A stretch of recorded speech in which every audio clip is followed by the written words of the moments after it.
Hello, I'm Eddie and welcome at the Course of Knowledge. Only 23 years after the introduction of the euro, the currency is proving itself to be useless, worthless and expensive to maintain, all for the glory of an elite that wants to keep up appearances.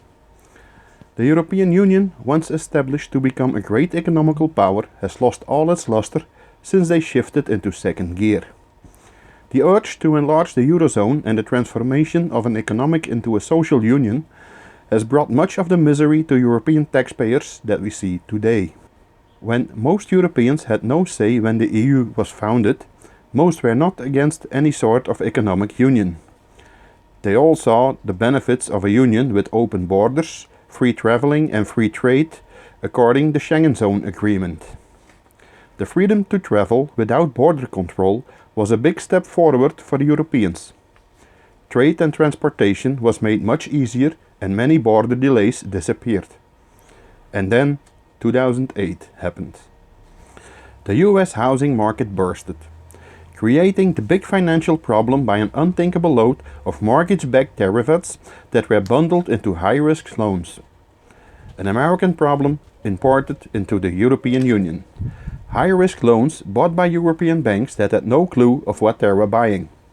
Most people that don't know what they do have special housing and care, but for those working on a bank there is nothing but promotion and higher wages. Mortgages repacked as Christmas gifts were sold to incompetent bank employees and their bosses. The smell of easy money flew through their noses as if it was the smell of freshly baked bread. Probably the sniffing of cocaine that was widely spread among top banksters brought their brains in such ecstasy that the urge to buy was far greater than their sense of responsibility. Many investors, big and small, lost a lot of money and the problem only increased with the collapse of Lehman Brothers. Many banks came on the verge of bankruptcy. Governments started to bail out banks at high speed, promising solutions with taxpayer money. Taxpayers were told the misleading fairy tale that their savings would be guaranteed up to €100,000, backed by the government. No protests came forth from this. Seems the majority of people did not understand that backed by the government meant in fact backed by taxpayers' money. Most people today still believe that their savings are secure and backed by the government promises made out of polluted air.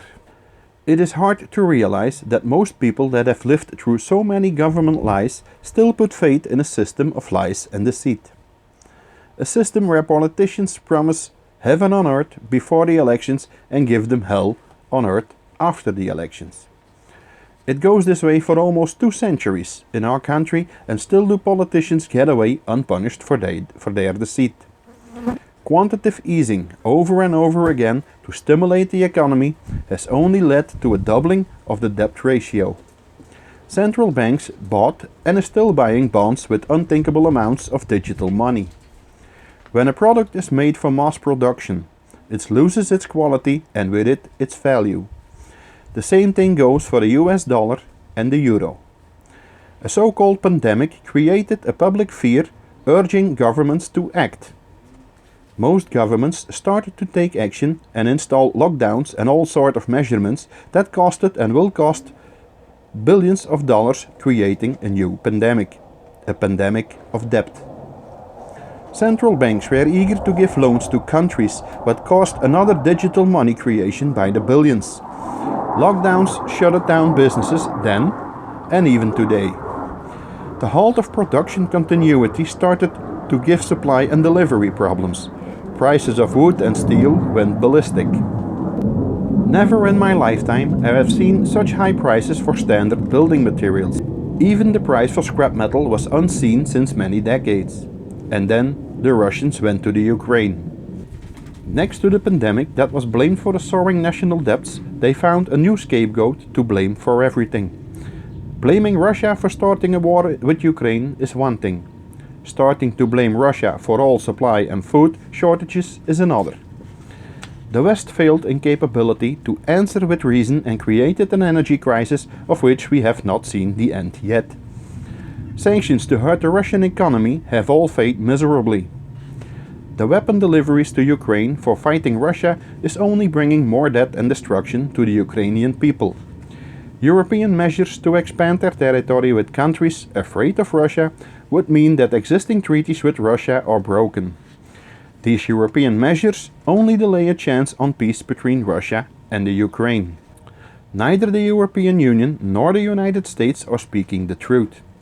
The profit they can make out of this war is tremendous. Weapon deliveries are not free. They have to be paid one day. We could assume the Marshall Plan comes in play again, although the European Union spoke otherwise. When European taxpayers have to pay for the war in Ukraine, their own governments will make high profits due to delayed taxation on the taxpayer's income that he or she will earn in the years to come. The US has sent and still is sending weapons that benefit their weapon makers and that destroy Ukrainian and Russian lives. The longer the war goes on, the heavier and deadlier the weapons become. The High Mobility Artillery Rocket System, or HIMARS rockets, seems to be effective to destroy ammunition depots of Russia. But, and there is a big but, these rockets work with GPS technology via American satellites. Does the West really believe that Russians are fools? Do they really believe that Russia is swallowing this pill of trickery and deceit?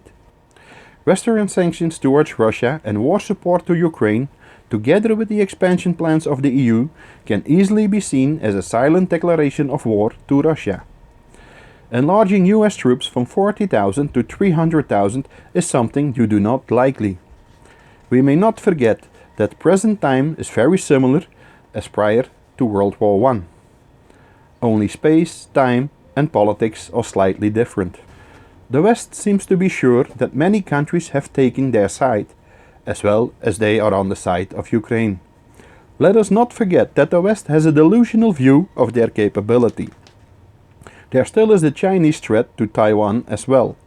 Xi Jinping has called out to the Taiwanese youth to seek for a reunion with the Chinese mainland. He does not do this out of the blue.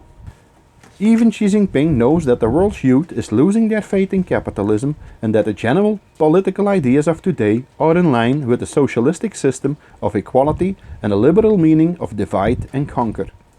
Meanwhile, still continuing the violation of Taiwan's airspace.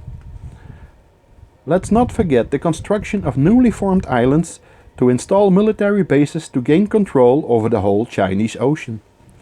If China would invade Taiwan, then they would have 80% of the semiconductor fabrication in hands, leaving the West in an awkward position to produce its cars and important electronics.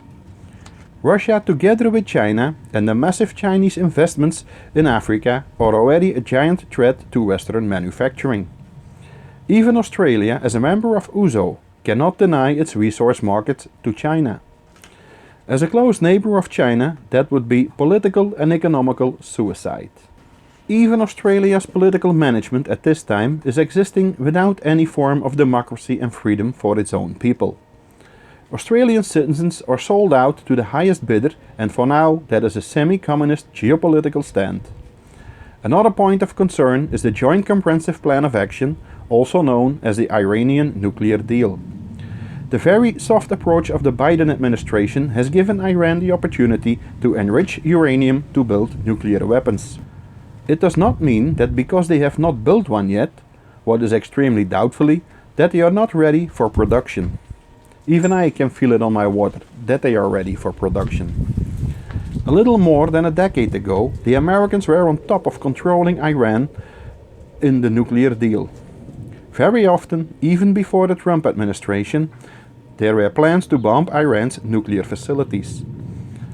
The West had its moments and has lost their opportunity to maintain power over Iran. Iran, Northern Korea and China can easily give a military intervening when necessary. With the euro and the dollar in free fall, there is not much room for error. The risk on a hot war is growing every day. Globalism has failed big time, leaving the WEF behind as pissed off wasps that are stinging their own citizens out of frustration and anger that will bring them even sooner to a destruction of the European society as a whole, leaving sovereign countries again to their own businesses and politics. And maybe that is not a bad thing. Especially for European citizens that have seen their democracy fading and their freedom stolen. A banned euro as a currency would give its members a chance to devaluate their own currencies and thereby overcome an economical destruction of their nations. That is only a dream that none of the European elites let happen. That would be too great a loss of totalitarian power. Is Europe losing its grip on reality? Will the United States under the Biden administration drag us into a lost war? Let me know your thoughts in the comments below. If you like this video, then give a thumbs up and subscribe to the channel for more if you want to hear other opinions than what mainstream media tells you. Thanks for watching.